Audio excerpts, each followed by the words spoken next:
नमस्कार सभी प्यारे स्टूडेंटों को और सभी किसान भाइयों को। किसान भाइयों के लिए वीडियो अति आवश्यक है और हम सब किसान वर्ग से हैं, जुड़े हुए हैं, तो ये वीडियो आपके लिए भी बड़ा आवश्यक वीडियो है। और इस वीडियो को ज्यादा से ज्यादा किसानों तक पहुंचाएं ताकि फायदा, मैंने कहा नहीं कभी शेयर करने, इस वीडियो के लिए आपको कह रहा हूं क्योंकि जरूरी वीडियो है ये। थोड़ा सा ये वर्तमान में हम पशुओं बगैर हम हमारी कल्पना नहीं कर सकते। हमारी दैनिक आवश्यकता दूध दही छाछ सब पशुओं से मिल रही है और वर्तमान में पशुओं के अंदर बहुत भयंकर रोग फैला हुआ है और उस रोग का नाम है लंबी स्किन डिजीज रोग। हो सकता है आपने नाम सुना होगा।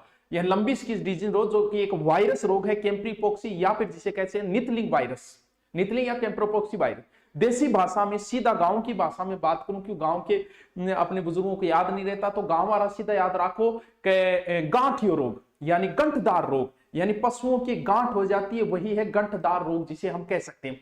इस रोग को अगर हम बात करें, थोड़ा सा बैकग्राउंड 2 मिनट में, यह रोग सर्वप्रथम जाम्बिया में मिला था 1929 के अंदर। फिर ऐसे होते हुए रूस होते हुए भारत, एशिया महाद्वीप में बांग्लादेश में इसका 2019 में इसका केस मिला था। भारत के अंदर इसका केस 2019 में उड़ीसा के अंदर मयूरभंज में इसका केस मिला था, इस रोग का, गंठिया रोग का, गांठदार रोग का। तो इस केस में पिछले 16 महीने में भारत के 15 राज्यों में यह रोग फैल चुका है पशुओं के अंदर। यानी तेजी से वायरस रोग है तो फैलते फैलते, समय इतना ही कोरोना में लगा था, फैलते फैलते कभी ना कभी आप तक पहुंच ही जाता है, आपके आस पड़ोस गांव तक इस रोग पहुंच ही जाता है। जैसे कोरोना वायरस जो था, डरते डरते 15, 16, 17 महीने बाद हमारे आस पड़ोस गांव तक पहुंच गया था। तो ये रोग भी मान के चलो कि पहुंच सकता है आपके गांव, आपके पड़ोस तक। ये रोग किस में होता है? ये रोग पशुओं में होता है, गाय और भैंस के अंदर। विशेष रूप से ये गायों को प्रभावित कर रही है। भैंसों में भी देखा गया, इतना नहीं है जितना गायों के अंदर है। गायों में ये रोग ज्यादा देखा गया। अब बात यह आती है कि सर लक्षण क्या है। पहले हम देखें कि इस रोग के लक्षण क्या है। जैसे ही इस रोग के संपर्क में कोई पशु आए, सर संपर्क में कैसे आएगा, यानी फैलेगा कैसे, पहले ये देखना है। ये रोग फैलने का एक तो कारण होता है कि पशु दूसरे पशु के रोगी के संपर्क में आ जाए। दूसरा, ये आने के बाद मच्छर है, मक्खी है, इनकी वजह से ये रोग फैलता है। फैलने के बाद कुछ समय लगता है पशु के अंदर इसके लक्षण आने में। सबसे पहले जो लक्षण आएंगे वो गांठ बननी शुरू होगी इससे संबंधित। आज आपको पता है मुख्यमंत्री साहब ने भी इससे संबंधित पोस्ट की थी, क्या ध्यान रखना क्या, वो मैं सीधे आपको देसी भाषा में बता दूंगा। इसमें गांठ बनने शुरू होंगे और पशु के पूरे शरीर के ऊपर गांठ बनेगी, पैरों के अंदर, पूंछ के अंदर भी, माथे के अंदर भी, ऊपर जननांगों के अंदर भी, और अंदर भी बन सकती है, यानी गर्भाशय के अंदर भी गांठें बन सकती है। इससे मुंह के अंदर लार टपकनी शुरू हो जाएगी, उसकी नाक के अंदर भी बन सकती है, आंखों के ऊपर भी बन सकती है, बड़ी बड़ी गांठें बननी शुरू हो जाती है। इससे तुरंत ही पशु बीमार हो जाएगा, यानी बुखार आएगी, उसके बाद में दूध देना कम कर देगा और भी बहुत सारी इफेक्ट पशु के अंदर आने शुरू हो जाते हैं। अब बात करें मृत्यु दर, तो है कम इसकी, 10% से नीचे ही है। जिस रोग होता है 10% से नीचे पशु मृत्यु दर है इसकी। दूसरी सबसे अच्छी बात यह कि ये पशुओं से मानवों में नहीं फैल रहा है। आपके अगर पशु किसी के हो गए तो डरने की जरूरत नहीं है, मानव के अंदर ये रोग नहीं फैल रहा। फिर भी हमें भी सावधानी रखनी चाहिए, लेकिन नहीं फैल रहा है, ये सबसे अच्छी बात है इस रोग की। अब हम बात करते हैं कि इस रोग की पहचान आपको बता दी, गांठें बनेगी बड़ी बड़ी, इसके बाद में वो गांठें बड़ी होगी, फिर कुछ गांठें फूट के घाव हो जाएंगे और घाव के बाद रस्सी टपकनी शुरू हो जाती है, कुछ गांठें झड़ना शुरू हो जाती हैं। अगर इम्यूनिटी अच्छी है और तो पशु धीरे धीरे सही भी हो जाता है, लेकिन पशु में बहुत सारे प्रभावित आएंगे। हो सकता है उसमें जन्म क्षमता न रहे या पशु गर्भाशय गए तो गर्भपात भी पशु का हो सकता है। तो इस प्रकार के कुछ लक्षण, अल्सर भी बन सकता है। अब हम बात करें कि अगर पशु के हो गया तो हम क्या करें सर। पहली बात, वही सावधानियां रखनी पड़ेगी जो कोरोना के अंदर मानव को, क्योंकि ये एक वायरस रोग है। वायरस रोग कभी समाप्त नहीं होते। जैसे कोरोना एक वायरस रोग है, पोलियो वायरस रोग है, HIV वायरस रोग है, तो रेबीज है, ये रोग जो है वो कभी समाप्त नहीं होते। तो वायरस रोग कभी समाप्त नहीं होता, इनका कभी उपचार भी नहीं आता, इनका बचाव ही इनका उपचार होता है। जब पशु के हो जाए तो हमें डॉक्टर ट्रीटमेंट लेना है, वो डॉक्टर दवाइयां देगा, उनकी हम चर्चा न करके हम देसी इलाजों की चर्चा करेंगे इनके अंदर। जैसे ही पशु के अंदर हुआ, सबसे पहले तो पशु को क्वारंटाइन करो। यानी अगर आपके पास 10 गायें हैं, 10 भैंसे हैं या और पशु है, जिसके हो गया उस पशु को अलग किया जाए, उसका खाने पीने बर्तन सारे ही अलग रखे जाए। दूसरी बात, ये रोग मच्छरों द्वारा या मक्खियों द्वारा फैल रहा है। अब किसान भाइयों को बताने की जरूरत नहीं है कि मच्छर को कैसे भगाई जाए, मक्खियों को कैसे भगाई जाए, क्योंकि या तो धुआं कर दो या फिर वहां नीम जला दो, या गिलोय नीम जलाने ये कपूर वगैरह का बताया वो भी आप कर सकते हो। इससे आपके मच्छर, क्योंकि मच्छरों द्वारा ये एक पशु से दूसरे दूसरी बात, हम हमारे क्या होता है गांव के अंदर एक ही खेड़ होती है, पशु सारे वहीं जाते हैं, कुछ दिन उस चीज का भी थोड़ा सा आप ध्यान रखें। पशु कई साथ में गांव के चरने जा रहे हैं तो वहां भी थोड़ा सा ध्यान रखें, क्योंकि किसान वर्ग के लिए एक संपत्ति का प्रतीक माना जाता है पशु। और बहुत बड़ी भी आजकल पैसे भी बहुत लगते हैं, भैंस लाएं, गाय लाएं, ऊंट लाएं। तो अब देखिए पहचान आपको बता दी गई है, अब गांठ बननी शुरू हुई। तो कई बार ऐसा होता है कि जैसे पिछली बार कोरोना में किसी को खांसी आ रही, टेंशन नहीं आ रहा, आपने खांसी है को नहीं है, घटी कोरोना रही, एक नॉर्मल है। कई बार पशु में ऐसे भी गांठ हो सकती है। पहचान सीधी सी है, आपके गांव में किसी के ये हुआ और उसके बाद में किसी पशु के हो रहा है तो कंफर्म मान लेना आपके गांव में ये रोग आ चुका है पशु के अंदर।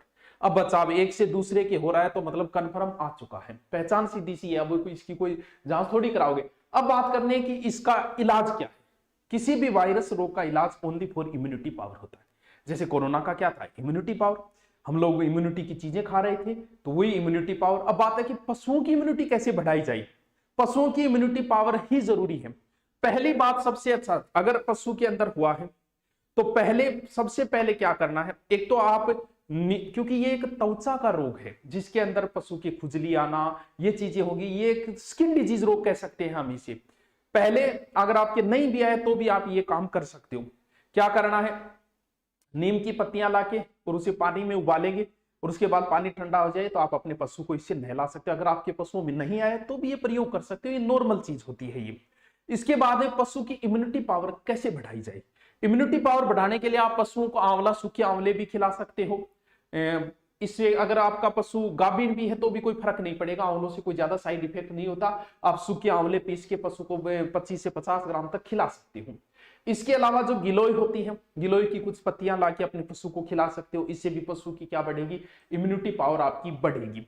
इसके बाद में जो इलाज है देसी इलाज, ये भी बहुत अच्छा कारगर है। अब आप कहोगे कि सर आप डॉक्टर बने, मैं डॉक्टर नहीं बना, मैंने वीडियो देखे हैं, गूगल पे सर्च किया है, उसके बाद में ये चीजें, क्योंकि ये देसी चीज है, इससे कोई पशु पे साइड इफेक्ट नहीं आएगा, आप कर सकते हो इसके अंदर। हाँ, कुछ जो है वो गर्भवती अगर गाभिन पशु है तो उसमें ध्यान रखना पड़ेगा, वो मैं आपको बता दूंगा कि ये सामान्य पशु में कर सकते हो, गाभिन पशु में नहीं। गिलोय वगैरह नॉर्मल चीजें आप खिला सकते हो पशुओं को। ये जैसे हम लोगों की घाव हो जाता है, इसमें क्या होता है, पशु की गांठ बनेगी, घाव होगी, तो कई बार फिटकड़ी लगाते देखा होगा, प्रत्येक नाई जो है वो कटौती फिटकड़ी लगाता है।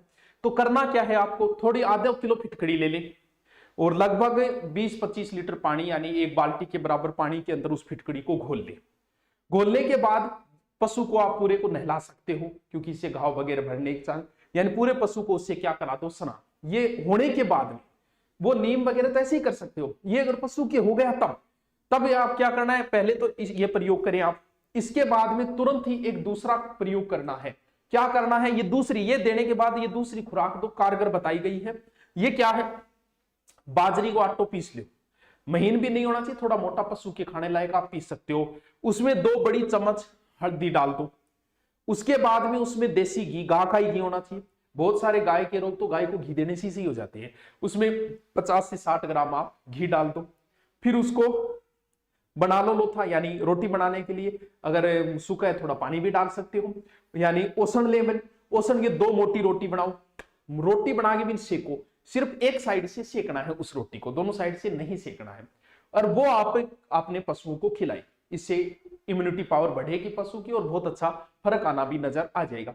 ये जो इलाज है मैं कोई प्रमाणित नहीं है, लेकिन देसी इलाज है, कोई साइड इफेक्ट नहीं होते। मैंने गूगल वगैरह यूट्यूब पर देख के आपको ये देसी इलाज बताया, और भी आप देख सकते हो, कोई बहुत सारे आपको मिल जाएंगे। और मच्छरों को मारने की व्यवस्था तो सबसे पहले करें, जैसे भी करनी है, नीम वगैरह जला दिया करो, धुआं कर दिया करो इससे। तीसरा जो है वो बड़ा प्रयोग जो है वो भी आप कर सकते हो। ये जो तीसरा प्रयोग है वो गाभिन पशु पे न किया जाए। ये क्या करना है, इसके अंदर आपको गिलोय लेनी है लगभग 50 ग्राम, ठीक है।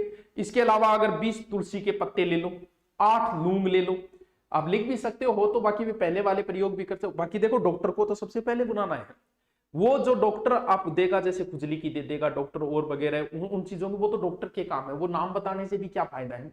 यानी थोड़ा सा आप गिलोय ले लो 50 ग्राम, इसके बाद 20 तुलसी के पत्ते मिला लो उसमें, 8 लूंग, 20 काली मिर्च और पिसेड़ी अदरक लगभग 10 ग्राम।